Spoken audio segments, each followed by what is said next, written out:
হজ পালন করতে যাওয়া মুসল্লিদের সেবায় ব্যস্ত সময় কাটাচ্ছেন মদিনা হজ অফিসের ভ্রাম্যমাণ ক্লিনিকের চিকিৎসকরা।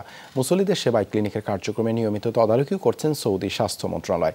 ক্লিনিক ছাড়াও হজ যাত্রীদের নিয়ে বিভিন্ন হোটেলগুলোতে চলছে স্বাস্থ্য সচেতনতামূলক সেমিনার। সৌদি আরব থেকে প্রতিনিধি মোহাম্মদ সেলিম উদ্দিনের পাঠানো প্রতিবেদনে বিস্তারিত। আর মাত্র কদিন পরই ইসলামের অন্যতম গুরুত্বপূর্ণ ইবাদত হজ। পবিত্র হজ পালনে এরই মধ্যে সৌদি আরবে পৌঁছেছেন অর্ধলক্ষাধিক বাংলাদেশি, যাদের বেশিরভাগই অবস্থান করছেন পবিত্র নগরী মদিনায়। বিপুল সংখ্যক মানুষের স্বাস্থ্যসেবায় মদিনায় হজ অফিসের অধীনে খোলা হয়েছে ভ্রাম্যমাণ ক্লিনিক, যেখানে বিনামূল্যে পাওয়া যাবে চিকিৎসা সেবা। হজ মৌসুমে মুসল্লিদের চিকিৎসায় বাংলাদেশ থেকে সৌদি আরব যায় বিশেষজ্ঞ চিকিৎসক দল। 16 ডাক্তার আর 10 নার্সের সাথে এবার সেবা দিতে গেছেন 6 ল্যাব টেকনিশিয়ান আর 5 ফার্মাসিস্ট। তারা কিন্তু আমাদের পূর্ণাঙ্গভাবে সহযোগিতা করছেন এবং এই সমস্ত সহযোগিতা অনেক ক্ষেত্রে এত বেশি হচ্ছে যে অল্প সময়ের মাঝে তারা বিশেষায়িত চিকিৎসা পেয়ে যাচ্ছেন। সুতরাং আমরা বলবো যে এটি অত্যন্ত চমৎকার একটা ব্যবস্থাপনা এদেশের চিকিৎসা পদ্ধতিতে বা রেফারেল সিস্টেমের মাঝে রয়েছে।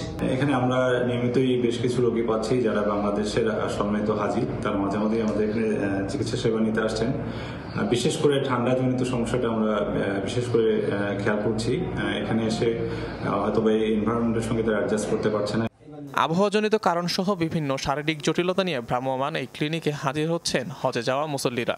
ক্লিনিকটির নিয়মিত তদারকি করছে দেশটির স্বাস্থ্য মন্ত্রণালয়।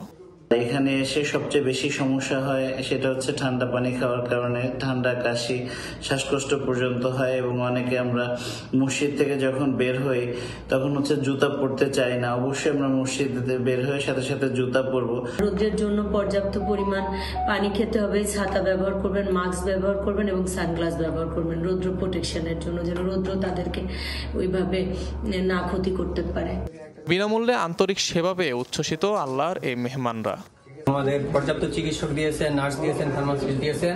আমরা যেন রোগীদেরকে সন্তুষ্টি সহকারে রোগীদেরকে প্রায়োরিটি দিয়ে চিকিৎসা সেবা প্রদান করি। বাংলাদেশ হজ মিশন থেকে আমাদের বিকেলবেলায় আমাদের হোটেলে গিয়ে ওনারা এক্সাম করে আসছে, অলরেডি একটা আমাদেরকে দিক নির্দেশনা দিয়ে আসছে।